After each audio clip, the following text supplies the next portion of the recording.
자, 여러분 이어서 보겠습니다. 자, 어디냐면 교재 26페이지부터 자 보도록 하겠습니다.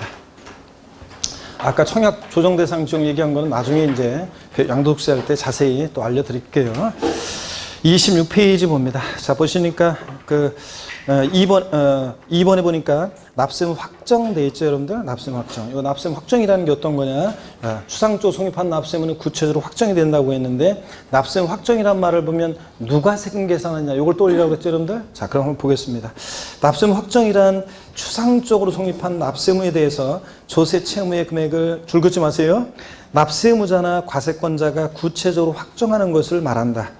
납세무 확정 방법에는 신고주의와 부가주의가 있다. 신고주의는 납세무 확정을 1차적으로 누가 하고요? 납세무자가 하고, 즉 세금 계산을 납세무자가 하고, 자, 부가주의는 과세권자 결정에 의해, 과세권자가 세금 계산할 때 우린 결정한다고 하는데, 결정에 의해 납세무가 확정되는 제도이다. 양가로 1번이요. 지방세는 다음의 구분에 따른 시기에 그 세액이 확정된다 그랬는데, 동그라미 1번에요. 납세무자가 과분과세액을 지자체에 신고 납부하는 지방세는 어느 때 확정이 된다고요? 신고하는 때 확정됩니다. 그래서 시험에서는 다음 원칙적으로 납세무자가 신고하는 때 납세무 확정되는 지방세는 국세는 이렇게 물어봅니다. 그러니까 뭐만 알고 있으면 돼? 징수 방법. 신고 납부하는 세금들 취득세, 등록면허세, 지자로 이름 시작하는 들 4가지. 국세에서 소득세, 법인세, 부가가치세 등등등. 종합부동산세도 신고납부 선택할 때는 신고하는 때 납세무 확정될 수 있습니다. 그 다음에 기본서 나오면 나중에 이제 좀 더 그 예까지 자세히 이제 나와 있어요. 동그라미 2번 지방세, 과분과세액을 지자체가 결정하는 경우에는 자, 결정하는 때 납세무 확정되는데 어떤 것들이 그렇다고요? 재산세, 그 친구, 지역자원시설세, 특정부동산분 등등등. 국세에서는 어떤 거? 종합부동산세. 원칙적으로 뭐 하는 때? 결정하는 때 확정이 됩니다. 동그라미 3번 신고납부하자는 지방세. 취득세나 등록면허세 신고납부에 써야 되는데 신고납부 안 했을 때는 자, 해당 지방세, 과분과세액을 지자체가 뭐 하는 때? 결정하는 때 예외적으로 납세무가 확정될 수도 있습니다. 그런 얘기죠? 납세무자 신고 안 하면 예외적으로 과세권자가 결정하는 때 납세무 확정됩니다. 그러면 여러분 다시 질문 드릴게요. 1월 달에 또 물어볼 거예요. 자, 여러분 봅니다. 1월 달에 또 물어볼 건데 한번 들어보세요. 등록에 대한 등록면허세는 과세권자, 납세무자, 과세권자 아니라 다시요. 등록면허세는 납세무자 신고가 있더라도 과세권자가 결정하는 때 납세무가 확정된다. OX예요. 등록에 대한 등록면허세는 납세무자 신고가 있더라도 과세권자가 결정하는 때 납세무가 확정된다. OX예요. X입니다. 원칙은 신고하는 때인데 납세무자 신고가 없을 때 예외적으로 결정하는 때 확정이 될 수 있는 거지. 납세무자 신고 있더라도 결정하는 때 확정된다. X입니다. 신고 있으면 어느 때? 신고하는 때 확정됩니다. 아시겠습니까, 여러분? 이거 몇몇 분은 이해가 안 된다는 표정인데.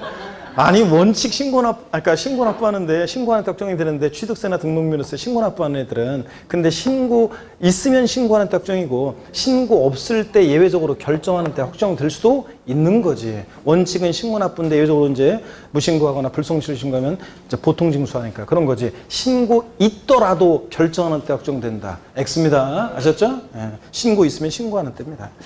자, 됐고요. 그 다음에 27페이지 양가로 2번은 지금 배울 게 아닙니다. 나중에 알게 됩니다. 지금은 시간 쓰지 마세요. 제가 보지 말라고 하는 거 그냥 넘기세요, 여러분들. 꼭 지금 상태에서 알려주면 오히려 헷갈리거나 그런 것들을 일단 넘어가는 거예요. 그래서 나중에 이제 다 이렇게 다 저절로 시간 지나면 다 알게 돼요. 그런데 또 배우게 되고 그런데 요만큼 알게 된 상태에서 어떤 지식을 받아들이면 쉽게 받아들일 수 있는데 자, 요거를 한꺼번에 설명하면 헷갈려 버리는 게 있어요. 그래서 그런 것들을 강의를 아직 안 하는 건데 꼭 보지 말라고 하는 걸 보고서 꼭 나중에 이제 카페 같은 데라든가 회사 이제 홈페이지 같은 데 보면 꼭 보지 말라고 하는 걸 보고서 질문하는 사람들이 있어요. 아유, 진짜 그냥 저 나이가 어리거나 옆에 있으면 그냥 꼴보면 딱 때리면서 보지 말라고 그랬잖아. 내가 그렇게 하고 싶은데 또 그렇게 질문하시면 또 어쩔 수 없이 내가 답글을 달아드리는데 봐봤자 이해가 잘 안 되고 또 설명을 하려면 장황하게 설명을 해야 되잖아요. 그러니까 보라는 것만 보시면 돼요. 양가로 2번은 지금 볼 필요 없습니다. 제2절 봅니다. 자, 추상적으로 성립하고 구체적으로 확정된 납세무는 소멸하는 과정을 거칩니다.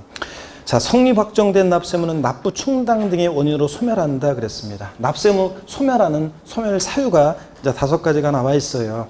자, 제목만 아시면 돼요. 말 이해하면서 제목만 자 아시면 됩니다. 납부요. 세금 납부하면 당연히 납부하면 어떻게 합니까? 소멸합니다. 세금 납부하면 당연히 납부하면 없어지는 거죠. 양가로 2번 충당입니다. 납세무자가 환급받을 세액을 납세무자가 납부할 다른 세액과 상기함에 따라 소멸한다 그랬는데 충당이 뭔지 용어 설명을 좀 드리겠습니다. 그러면 쭉 봅니다. 충당이 뭐냐면 이런 거예요. 자, 충당이요. 제가요, 저희 부모님 댁 세금을 대신 내드리고 있어요. 효자들이죠? 그렇잖아요, 여러분들. 제가 저희 부모님, 원래는 지금 사실은 집을 이사 가야 되는데, 원래는 부동산 투자로서도 그렇고, 투자 가치로서도 그렇고, 여러 가지 이사 가야 돼요. 원래는 몇 년에 한 번씩 집을 이사 가는 게 제일 좋아요. 그러니까 일반 보통 서민들은 집 한 채 있는 서민들은 몇 년에 한 번씩 사실 집을 자꾸 이사 가는 게 좋아요. 한 2, 3년에 한 번씩 집을 자꾸 이사 가는 게 좋다고요. 그런 게 돈을 불리는 길이에요, 이렇게. 자꾸 이사 가야지 이사 갈 때마다 돈 몇 천만 원씩이라도 얹어가지고 이렇게 하면 그거로 이렇게 돈 버는 거예요. 그래서 자꾸 이사 가는 게 좋은데, 그래서 한 집에 오래 사는 게 별로 좋은 건 아니에요. 자꾸 이사 가는 게 좋은데, 같은 동네에서라도 자꾸 이사 가는 게 좋은데, 제가 이사를 못 가고 계속 지금 여러 가지 이유에 의해서 이사 가야 돼요, 원래는. 뭐 돈으로 생각해서도 그렇고, 계속 있으면 손해고, 계속 옮겨 다녀야 되는데, 원래 제가 다른 분들한테 그렇게 얘기를 하고, 당연히 이성적으로는 그런데 못 옮기고 있어요. 그냥 왜 그러냐? 저희 부모님이 연로하셔가지고 제가 얘기했잖아요. 오남이녀 7남매 중에 막내 아들 있잖아요. 부모님 바로 옆에서 지금 있어요.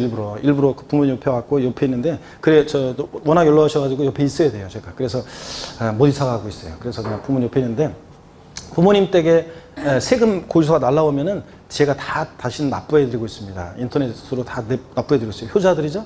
네? 돈은 받습니다, 근데. 자, 저희는 부모 자식 간에도 공과사를 분명하게 합니다. 그래서 뭐 그냥 저희 부모님이 제가 이제 어디 이렇게 모시고 갔다 오잖아요. 그러면 어디 모시고 갔다 오면 어디 이렇게 바람 이렇게 잠깐 쐬드리고 이렇게 제가 바람 쐬려고 이제 이렇게 모시고. 근데 부모님 가까이 있으니까 이런 게 있어요. 뭘 먹더라도요, 고기를 먹다 보면 목이 걸려요. 그래가지고 꼭 저 혼자 못 먹고 꼭 부모님 모시고 가서 먹고 또 꼭 그래요. 그래서 혼자 이렇게 그렇게 못하고 그런 게 있어요. 그러다 보니까 꼭 같이 모시고 가서 먹고. 그런데 어디 모시고 갔다 오면은 꼭 있잖아요. 굉장히 연로하신데도 불구하고 경제적인 능력이 있으셔요. 그래가지고 어디 갔다 오면은 꼭 저 차에 봉투가 어디 있어요. 나중에 보면 차에 봉투가 있어요. 그래서 잘 봐야 돼요, 세차할 때. 그래서 세차할 때 조심해야 돼요. 어디 그런 걸 알기 때문에 부모님 모시고 갔다면 제가 안 받는다고 해도 꼭 그렇게 어디다 놓고 가세요. 그래서 이렇게 봉투 기름값 놓고 가시고, 제가 밥 한 번 사면 아버지가 꼭 밥 한 번 사시고 그래요. 그래가지고 안 그러면은 막 저기 하니까 그렇게 하고. 또 이런 것도 사실은 부모님이 제가 세금 내드리면 정확하게, 예전에는 10원짜리까지 계산해서 주셨는데 제가 10원짜리 필요 없다고 던지고 가니까 안 받으려고 하는데 주시니까 어쩔 수 없어요. 이게 신랑이 싫어서 사실 받거든요. 근데 정확하게 계산해서 주셔요. 딱 돈 1,000원 단위까지는 정확하게 해서 항상 이렇게 고지서하고 같이 놓으시면 제가 보고서 이제 내드리거든요. 저희 부모님 댁에 보니까 이런 안내문이 나온 적이 있어요. 30원의 세금을, 자, 요번에 환급받을 게 있는데, 잘못 냈거나 더 냈거나 뭐 그런 게 있다는 얘기죠. 자, 그래서 환급받을 게 있는데 이번에 낼 세금 중에서 있죠, 30원만큼을, 이번에 세금 낼 것 중에 30원만큼을 충당했다. 자, 이렇게 안내문을 받은 적이 있어요. 무슨 얘기냐면 국세나 지방세 환급금 있잖아요. 돌려받을 거요. 이거 30원 돌려받을 거 환급 절차에서 돌려받고 또 이거 내고 그럴 필요가 뭐 있어요. 30원 돌려받을 것과 납부할 세금 이번에 서로 어떻게 합니까? 상계 처리예요. 그러면 상계 처리되어 주는 만큼 세금에 어떻게 합니까? 충당되어졌다고 하고, 충당되어지는 만큼 납세문은 어떻게 합니까? 소멸해요. 그러면 이제 30원 뺀 나머지만 납부하면 되잖아요. 그렇죠, 여러분들? 자, 그래서 충당, 말뜻만 알아둡니다. 충당은 납세문 뭐라고요? 소멸 사유입니다. 충당되어지는 만큼 납세문은 소멸합니다. 아셨죠? 요거. 그 다음에 계속 이어서 봅니다. 세 번째로 부가 취소도 납세문 소멸 사유인데요. 여러분, 취소 그러면은 제가 공부할 때 보면은, 제가 이런 얘기 했다고 민법 교수님한테 얘기하지 마세요. 그러면 또 이게 쥐뿔도 모르면서 또 뭐 그런다고 또 오해할 수 있으니까. 민법에서 배우고. 제가 알고 있는 취소는 이런 거예요. 취소 그러면 소급표가 있다. 그래서 법률행위를 요번에 취소해요. 그럼 처음 법률행위한 때로 소급해서 효력이 슉 없어져. 이게 취소거든요. 소급표. 그래서 보세요. 세금 부과를 요번에 취소를 해요. 과세권자가. 그러면 세금 나한테 부과했던 걸 과세권자가 취소를 하면 처음 세금 부과했을 때로 소급해서 효력이 슉 없어져. 그러니까 부과 취소하면 납세무는 어떻게 한다? 소멸합니다. 자, 그래서 결론만 알아둡니다. 부과 취소는 납세무보다 소멸 사유다. 양가로 4번 제척기간 만료요. 제척기간이란 법률관계 안정성을 위해서 법에 정하는 권리의 존속기간이다.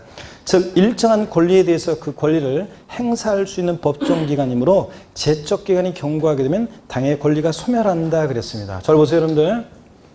네, 민법에서도 여러분들이 제척기간이 뭔지 배우게 되는데 우리 세법에서 제척기간은 이런 거예요. 세금 부과할 수 있는 국가 자체가 우리에게 세금을 부과할 수 있는 법정기간을 딱 정해놨어요. 그 기간이 지나면 더 이상 세금을 부과할 수 없도록 하고 있습니다. 왜 그러냐고요?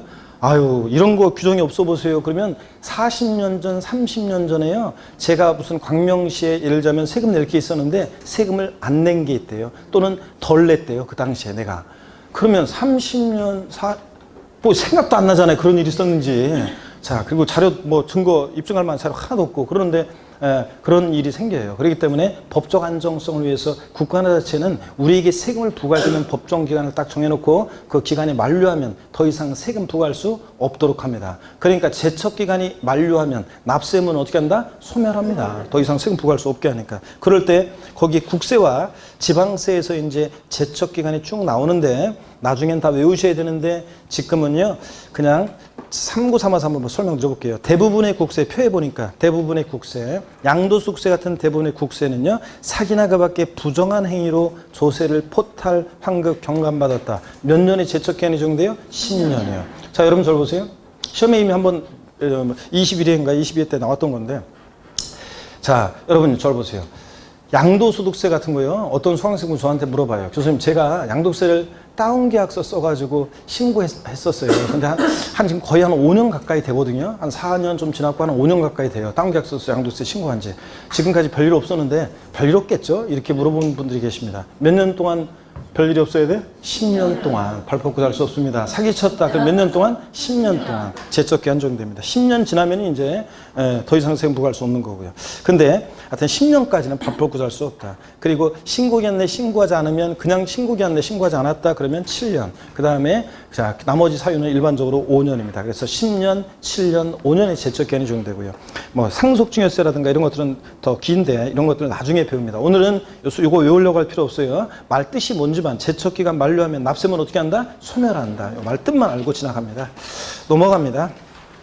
지방세도 제척기간 10년, 7년, 5년 있는데요. 이런 거 나중에 다 이제 자세하게 배웁니다. 지방세도 사기쳤다 10년입니다. 자세히 나중에 배우게 돼요. 지금은 외우려고 뭐 할 필요 없어요. 나중에 다 외우게 됩니다. 그래서 연락에 이제 납세무 소멸 관련해서 이런 것들 여러 개 우리가 외웠어요. 막 외웠는데 시험은 더 허망하게 나왔어요. 납세무 소멸 사유인 거 고르라고 나왔었는데 하여튼 제목만 알고 있었으면 돼요. 양가로 5번을 봅니다. 28페이지 징수권 소멸시효 완성이요. 소멸시효란 뭐냐 한번 읽어볼게요. 줄 글 필요 없습니다. 권리자가 권리를 행사하지 않는 기간이 장기간 계속되는 경우에 그 상태를 그대로 인정하는 제도이다.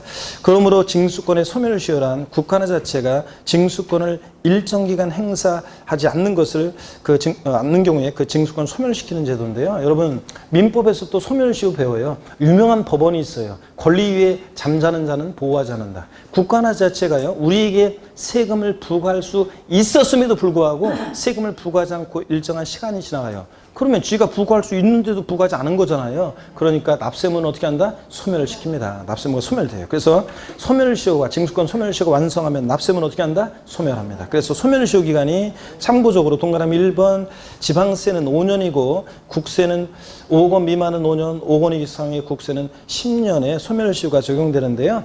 이거 나중에 이제 외우게 됩니다. 나중에 다 외워야 돼요. 지금은 그냥 소멸시효 완성, 납세무 소멸 사유다. 다시요, 절 봅니다. 납세무 소멸 사유, 납부, 충당, 부과권의 취소, 제척기간 만료, 소멸시효 완성. 5가지는 납세무 소멸 사유입니다. 시험에 나왔으니까 뭐 또 나오진 않겠지. 자, 2번 봅니다. 228페이지 맨 아래 소멸 사유에 해당하지 않는 경우요. 소멸사유에 해당하지 않는 경우. 부가권의 철회예요. 자, 고지서를 말뜻만 알면 돼요. 고지서를 보냈는데요. 고지서가 도달이 안 돼요. 주소가 불분명하거나 뭐 이런 사유 등에 의해서 고지서가 도달이 안 돼요. 그러니까 고지서 보냈던 것을 철회, 걷어들였다가요. 주소 확인되면 다시 고지서를 보냅니다. 그러니까 부가권의 철회는 소멸사유에 아니에요. 아닙니다. 고지서 다시 보내니까 주소 확인해서. 결손 처분이요. 납세자가 행방불명이에요. 어디 간지 알 수 없어요. 그러면 일단 결손 처분하고 넘어갔다가 얘가 다시 나타나거나 그러면 세금을 지체 없이 다시 부과합니다. 그러니까 결손 처분도 소멸사유가 아닙니다. 세금을 나중에 다시 부과하니까. 납세자의 사망이요. 자, 이번 시험 지문에도 나왔었지만 납세자의 사망, 죽었다고 모든 일이 해결되는 것이 아닙니다, 여러분들. 그렇잖아요. 여러분 보세요. 어떤 분이 세금 납부할 의무가 있었는데 세금을 안 내고 돌아가시잖아요. 그러면 그 피상속인의 세금 납부할 의무는 상속인에게로 승계돼서 상속인은 자기가 상속받은 재산 한도 내에서 세금 납부할 의무를 지게 됩니다. 무조건은 아니고 자기가 상속받은 재산 한도 내에서요. 상속받은 재산이 없으면요. 없으면 책임 없어요. 상속받은 재산 한도 내에서 피상속인의 세금 납부할 의무를 지게 됩니다. 그러니까 죽었다고 모든 일이 해결되는 것이 아닙니다. 자, 그래서 납세자의 사망도 소멸사유가 아닙니다. 이번 시험에서 소멸사유인 거 쭉 깔아놓고 뭐 예를 들어서 납부 충당, 뭐 그다음에 소멸징수권 소멸시 완성, 그다음에 제척기간 만료 이런 거 이제 소멸사유인데 여기다가 뭘 집어넣었냐면 법인이 합병한 때. 법인이 합병은 우리 소멸사유 5가지 있었어요, 없었어요? 없었잖아요. 그래서 자, 법인이 합병됐다고 그래가지고 원래 A 법인이 납부할 의무가 있었고 세금 납부할 의무가 B 법인이 있었는데 두 개 합쳐졌어요. 그렇다고 해서 A 법인이 납부할 의무가 없어지는 거 아니에요. 그러면 다 법인 합병 이런 식으로 해가지고 얘 세금 왕창 낼 거 있어? 그럼 다른 법인하고 합병시켜가지고 세금 다 안 내겠지. 그러니까 법인의 합병도 납세무 소멸사유가 아닙니다. 그 다음에 또 하나가 이제 사망으로 상속이 개시되는데 납세무자 사망은 납세무 소멸사유가 아닙니다. 그죠, 여러분들? 그래서 요거 납세무 소멸사유 이런 거 고르는 거였었는데 법인이 합병하고 납세자 사망이 소멸사유가 아니잖아요. 이런 거 골라낼 수 있었어야 됩니다. 쉬운 문제였고요. 자, 이렇게 해서 문제가 나왔습니다. 자, 그러면 다시요, 여러분들. 납세무는 추상적으로 성립하고 구체적으로 확정이 되고 소멸하는 과정을 거칠 때, 자, 납세무 추상적으로 성립하는 성립식이요. 취득세는 어느 때 납세무 성립한다고요? 취득하는 때. 사족 들어가면 안 돼요. 등록에 대한 등록면허세는 어느 때요? 등기 등록하는 때. 전도 아니고 후도 아니고. 또 재산세 어느 때 납세무 성립한다고요? 과세 기준일. 매년 언제입니까? 6월 1일. 그리고 그 친구 지역자원시설세 특정 부동산분 어느 때 납세무 성립해? 과세 기준일. 매년 언제? 6월 1일. 그 다음에 종합부동산세 어느 때 납세무 성립합니까? 종합부동산세 12가 나오는 것 같아. 종합부동산세 어느 때? 과세 기준일. 매년 언제? 6월 1일이요. 재산세랑 똑같습니다. 양도소득세 어느 때 납세무 성립합니까? 양도소득세 어느 때 납세무 성립해? 양도할 때? 내가 분명히 아까 소득세는 양도하는 때, 소득 발생할 때, 소득 지급하는 때, 뭐 이런 식으로 나오면 틀리다고 했잖아요. 다 틀리다고 그랬잖아요. 아무리 꼬셔도 넘어가면 안 되고, 어느 때, 과세기간이 끝나는 때라니까. 물론 소득세는 이제 예정신고 납부하는 소득세는 양도일이 속하는 달의 말일. 그래서 이제 예외가 있지만 오늘은 원칙만 배웠어요. 양도소득은 소득세법에 규정된 소득의 한 종류예요. 그래서 양도소득세 포함한 하여튼 소득세는 어느 때? 과세기간이 끝나는 때 12월 31일, 1월 1일부터 12월 31일까지를 과세기간으로 할 때 과세기간이 끝나는 때 납세무 성립하는 거지. 그때 소득을 전부 다 합산할 수 있게 되니까. 그런 거지. 양도하는 때 아닙니다. 자, 소득 발생할 때, 소득 지급하는 때 이런 거 아니라고 그랬잖아요. 소득세, 양도세, 과세기간이 끝나는 때입니다. 아셨죠? 자, 이렇게 추상적으로 성립한 납세무는 구체적으로 확정이 되는데, 자, 납세무 확정이란 말을 나오면 항상 누가 세금을 계산하느냐. 자, 신고 납부하는 세금들은 자, 원칙적으로 납세무자가 신고하는 때 납세무 확정되는 지방세 어떤 거예요? 취득세, 등록면허세, 그리고 지자로 이름 시작한 애들 4가지. 지역자원시설세, 특정자원분, 지방소득세, 지방소비세, 지방교육세, 취득세, 등록세, 부가세일 때 이런 애들 신고 납부하는 애들은 어느 때? 신고하는 때 원칙 확정됩니다. 신고 안 했을 때 예외적으로 과세권자가 뭐 하는 때? 결정하는 때 확정될 수도 있는 거고요. 자, 다시요. 원칙 과세권자가 과세액을 결정하는 때 납세무 확정되는 지방세 2가지만 알고 있으면 됩니다. 어떤 거예요? 재산세, 친구, 지역자원시설세, 특정부동산분, 뭐 재산세, 부가세로서 지방교육세, 뭐 이런 애들. 하여튼 재산세나 지역자원시설세, 특정부동산분은 원칙 어느 때? 결정하는 때 확정됩니다. 자, 원칙 과세권자가 결정하는 때 납세무가 확정되는 국세가 있습니다. 딱 한 가지만 알아주셔도 돼요. 어떤 거? 어떤 게 원칙 과세권자가 결정하는 때 납세무 확정돼요? 국세? 종합부동산세. 자, 추가해서 2가지 더. 어떤 거? 상속세, 증여세. 종부세, 상속세, 증여세. 얘네들은 원칙 어느 때? 결정하는 때 확정됩니다.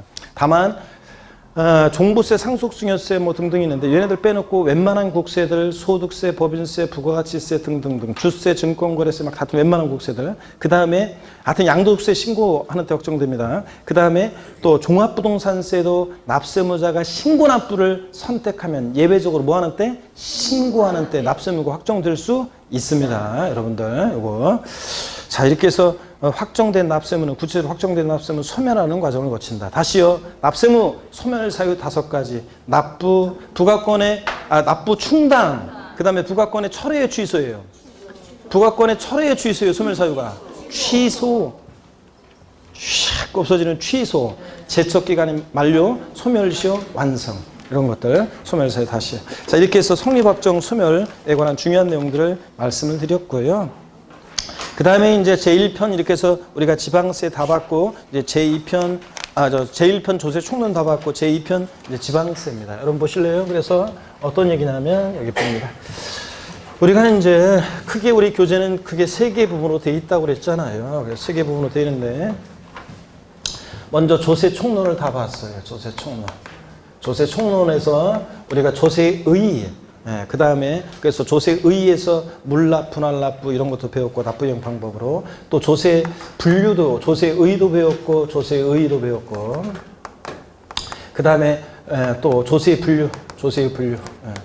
조세의 분류를 통해서 우리가 직접세, 간접세, 보통세, 목적세, 독립세, 부가세, 종가세, 종량세, 자, 이런 조세 분류를 통해서 우리가 또 세목들의 특징도 파악했고, 국세와 지방세, 특히 지방세 과세 주체도, 과세권자도 우리가 세분화해서 공부했습니다.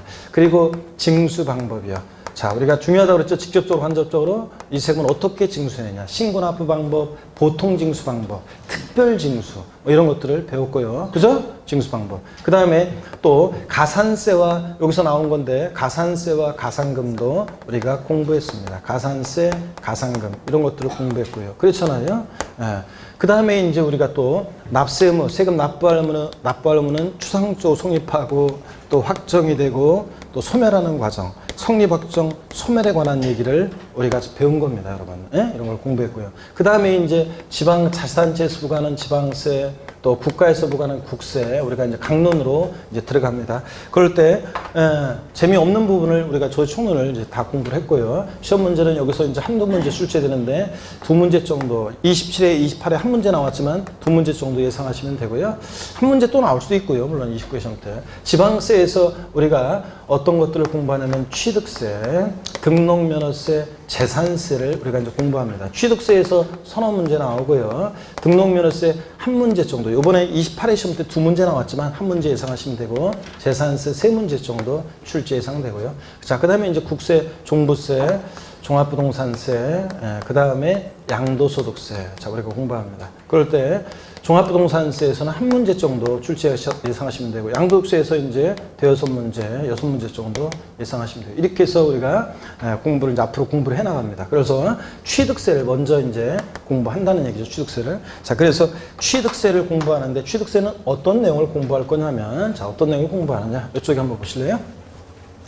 취득세는 어떤 걸 공부하냐면 이런 걸 공부해요. 자, 보세요. 취득세는 앞으로 어떤 걸 공부하느냐?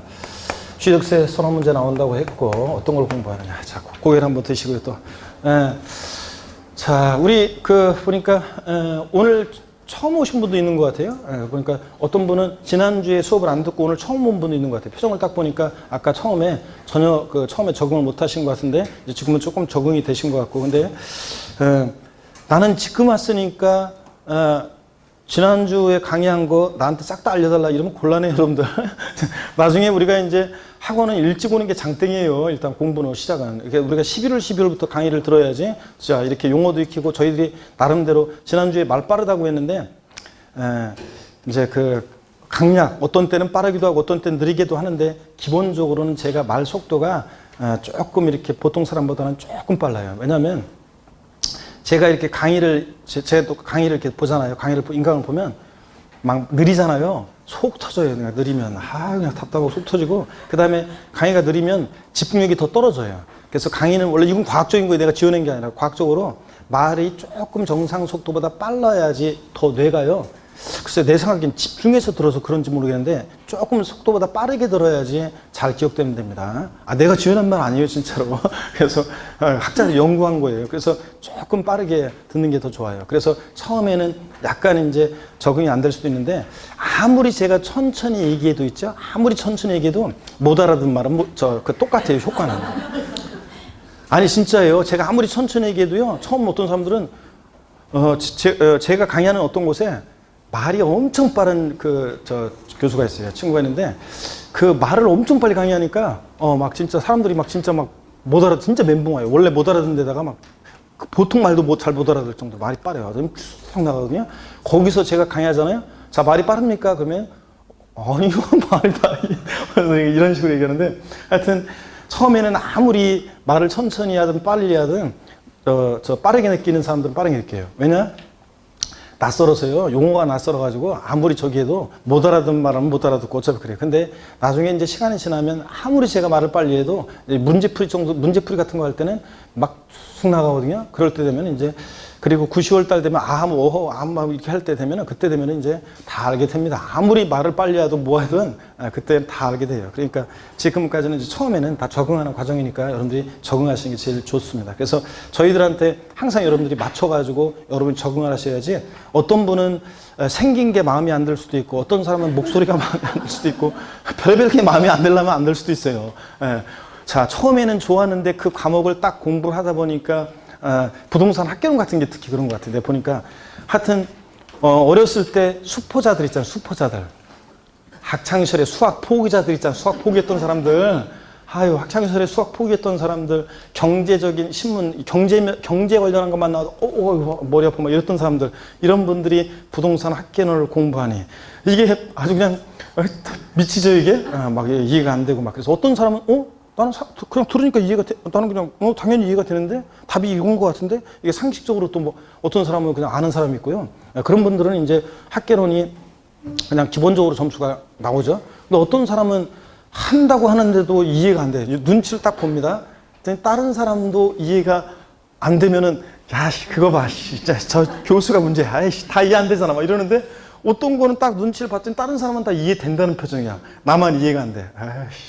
그러면 이제 속으로 이제 그러면 나중에 이제 처음에 좋았던 교수님이 이제 싫어지기도 하고 그러는데 여러분들 항상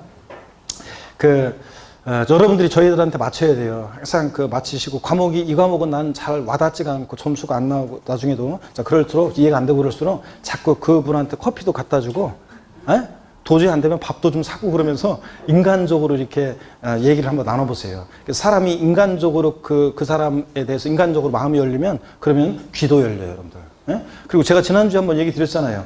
강의 있잖아요. 어떤 분은 노안이 와가지고 돋보기 안경 썼다 벗었다 하면 머리가 아파가지고 저는 그냥 30분 이상도 책을 못 보겠습니다. 이런 분도 있어요. 50대, 60대 분들.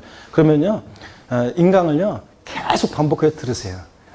그래서 어떤 수강생분은 심지어는 눈이 아파가지고 모의고사 빼놓고는 나머지는 책을 그냥 글씨가 작으니까 이걸 막 못 봐가지고 강의만 계속 들은 사람이 있어요.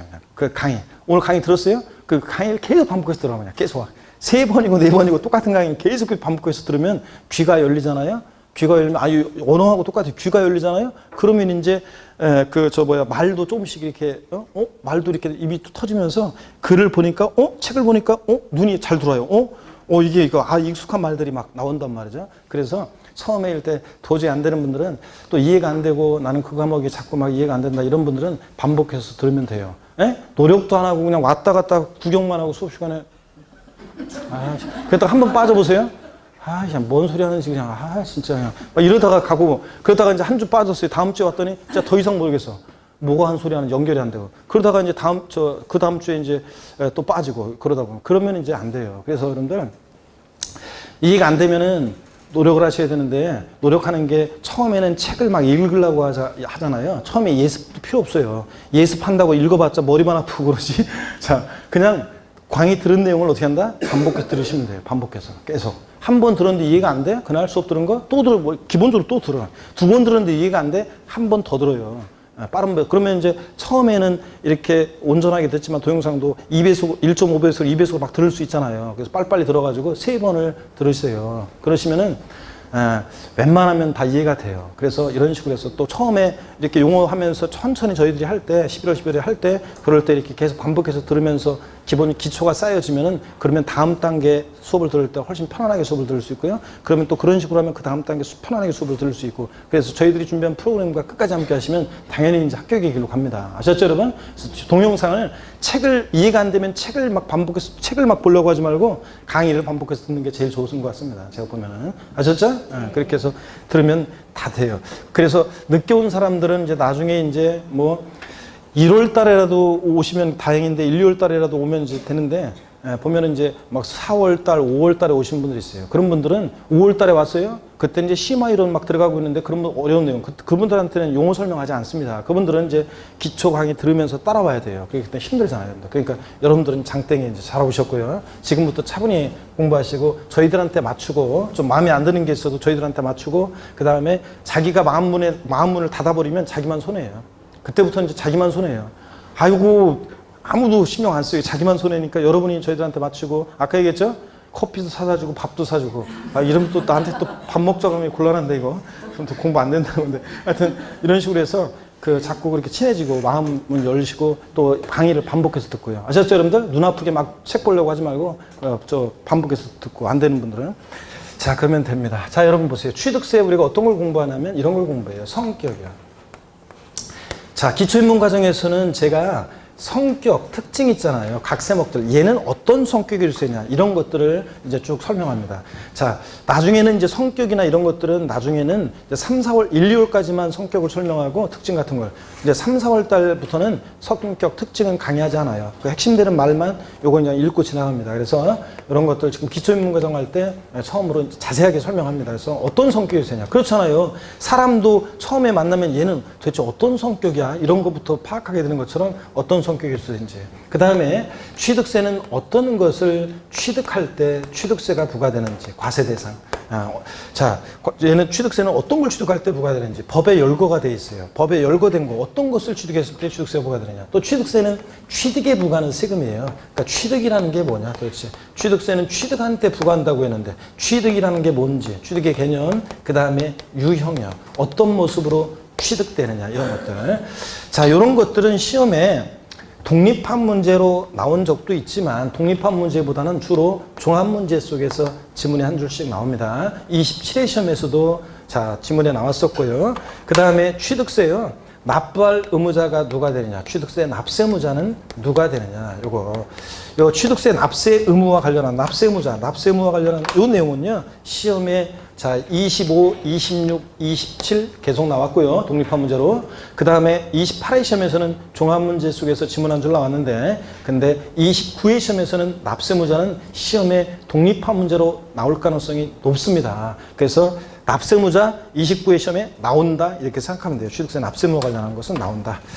내가 나중에 또 뭐 나오는 거 좀 찍어주세요 막 이런 얘기 하지 마세요. 나 분명히 얘기했어요, 여러분들. 납세 의무자. 그 다음에 취득세 어느 때 취득했다고 볼 것이냐. 취득의 시기예요. 취득 시기. 어느 때 취득했다고 볼 것인지. 여러분 한번 보실래요?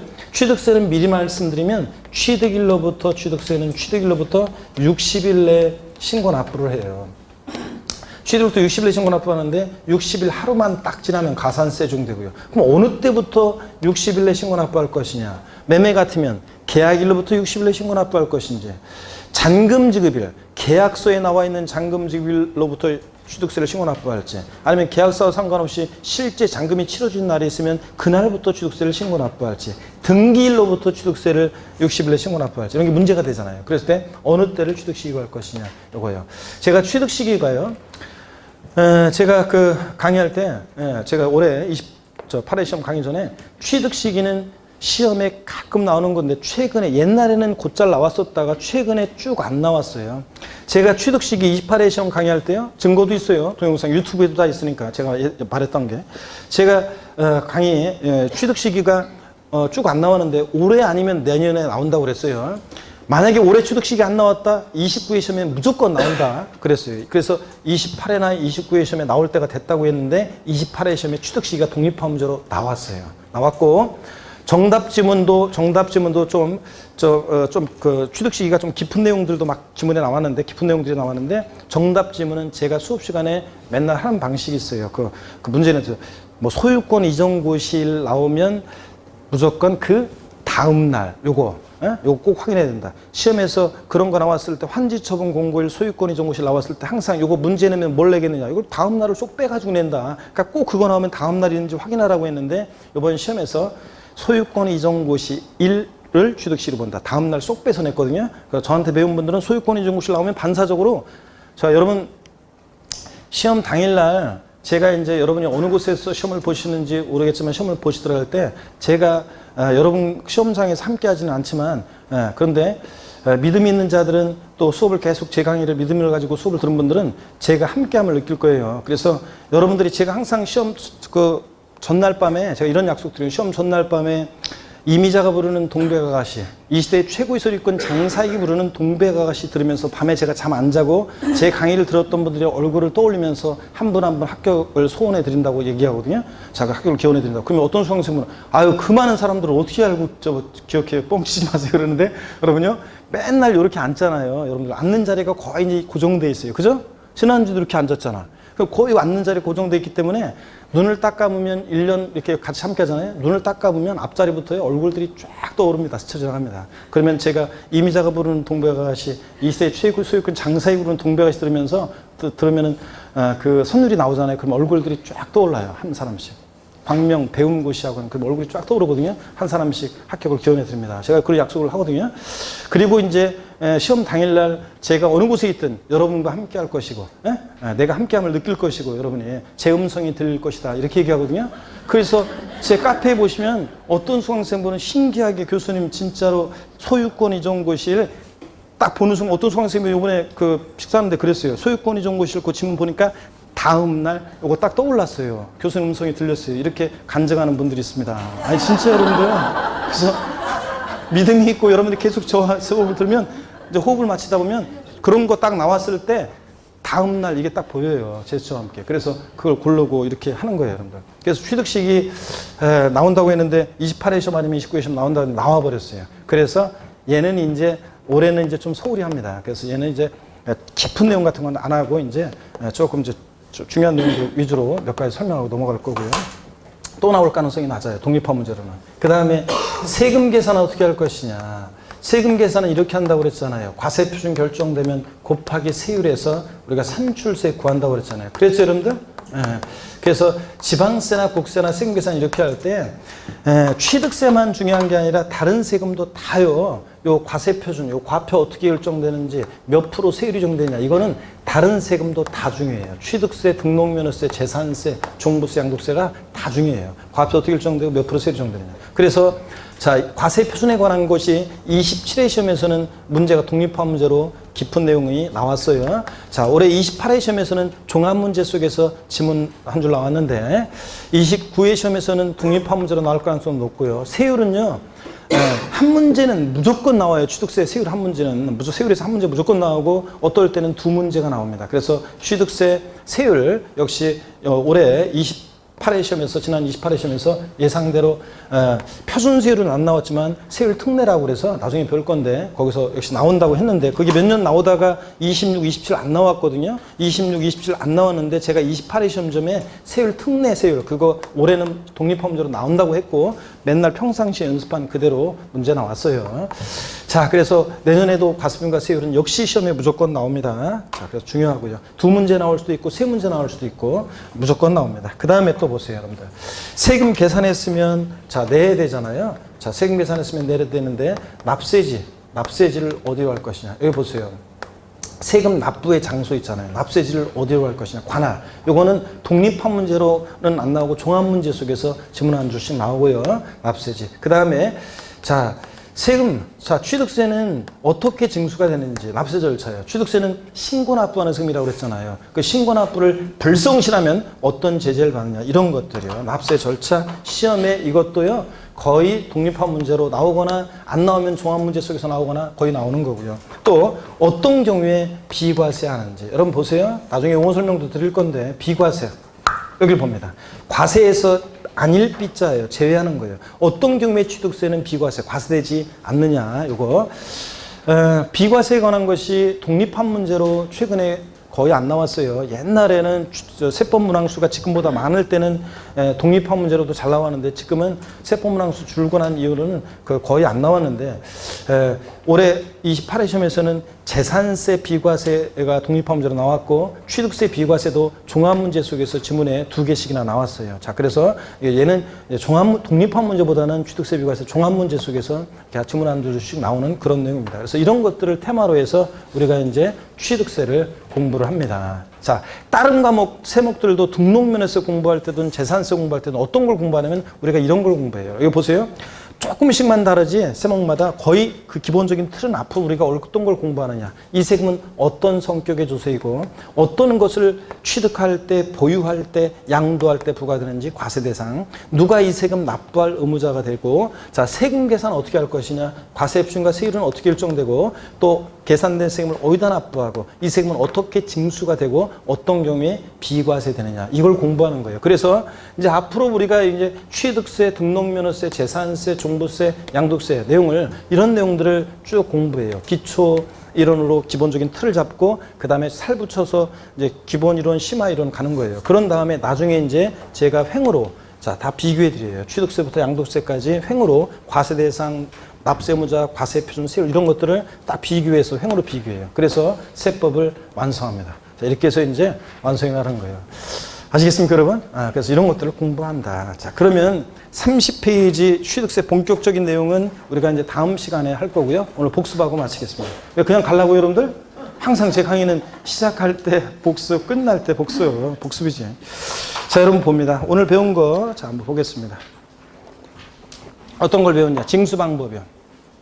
시험에 직접적으로, 간접적으로 중요한데, 신고 납부 방법은 원칙적으로 누가 세금 계산해요? 납세무자가 세금 계산해서 계산된 세금을 과세주체에게 신고하고 신고된 세금을 납부합니다. 이 신고 납부를 불성실하면 어떤 제재를 받는다? 가산세 가정되고 가산세부터는 이제 과세권자가 다시 계산한 산출세에다가 이 가산세 합한 금액을 납세 고지서를 발부해서 징수합니다. 그 고지서를 받고서 세금을 또 미납부했다. 납부기 아니라 미납부했다. 어떤 제재를 받는다? 가산금이 정도입니다. 원칙 이렇게 신고 납부하는데 예외적으로 보통징수 방법으로도 징수할 수 있고 가산세 적용되지만 가산금도 적용될 수 있는 지방세가 있습니다. 어떤 거요?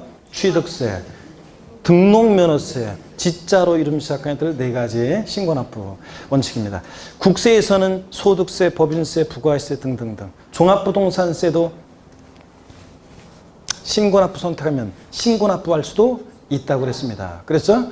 자, 보통징수 방식, 정부부가세 방식은 과세권자가 세금 계산해서 납세무자에게 납세 고지서를 발부해서 징수합니다. 고지서에 기재된 납부기 안내 세금을 미납부했다. 어떤 제재를 받는다? 가산금이 적용됩니다. 이렇게 보통징수하는 지방세 3가지가 있는데 그중에서 2가지만 알면 됩니다. 어떤 거예요? 보통징수하는 지방세? 재산세. 그리고 그 친구 지역자원시설세, 특정부동산부. 소리를 내야 돼. 예? 소리를 내셔야지. 자꾸 그래야지 듣기만 하면 안 돼요. 소리를 내야 돼요. 그래서 자, 얘네들 보통 징수입니다. 그 다음에 재산세, 지역자원시설세, 특정부동산분. 뭐 재산세, 부가세로 써 지방교육세. 하여튼 뭐 지방교육세 같은 부가세들은 그때그때 다르니까. 그 다음에 정부부가세는 국세가 있는데 딱 세 가지만 알면 돼요. 정부부가세는 국세 어떤 거?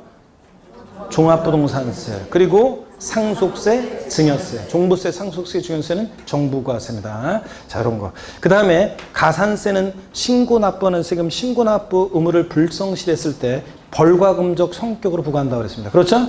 가산세는 조세에 포함을 시켜요, 포함시키잖아요. 포함을 시킵니다. 근데 이 가산세, 가산금은 포함되어 있어요, 포함되어 있잖아요. 가산세, 가산금은 포함되어 있지 않습니다.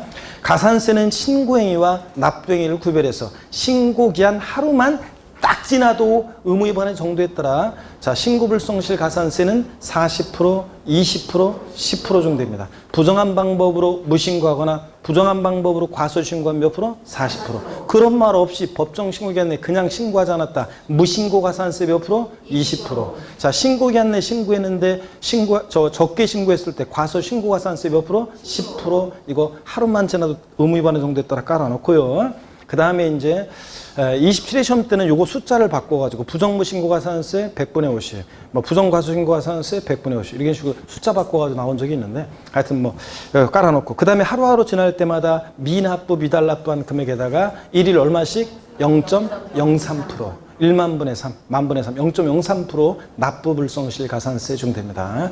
가산금이라는 것은 고지서를 통해서 징수하는 세금 납부 기한 내 미납부했을 때 자, 가산금입니다. 고지서를 통해 징수하는 세금 납부 기한이란 말이 있고 미납부했다, 납부 기한까지 미납부했다. 어떤 제재? 가산금 중됩니다. 가산금은 제때 납부하지 않은 것에 대한 연체 이자적 성격으로 부과하는데 가산금은 조세에 포함을 시킨다, 포함시키지 않는다, 포함시키지 않는다.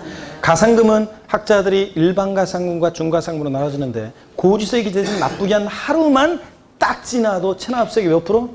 3% 깔아놓고 100분의 3, 3% 깔아놓고 납기 후 계속 안 내고 버티면 매 1월 한 달씩 경고할 때마다 몇 프로씩? 1.2%, 1,000분의 10이니까 1.2%씩 중과상금 정도입니다. 끝까지 버티면 언제까지만 따라붙어요? 60개월까지만, 60개월에 한해서만 중과상금 적용된다. 1.2 곱하기 60이니까 중과상금은 체납세액의 최대 몇 프로? 72%까지.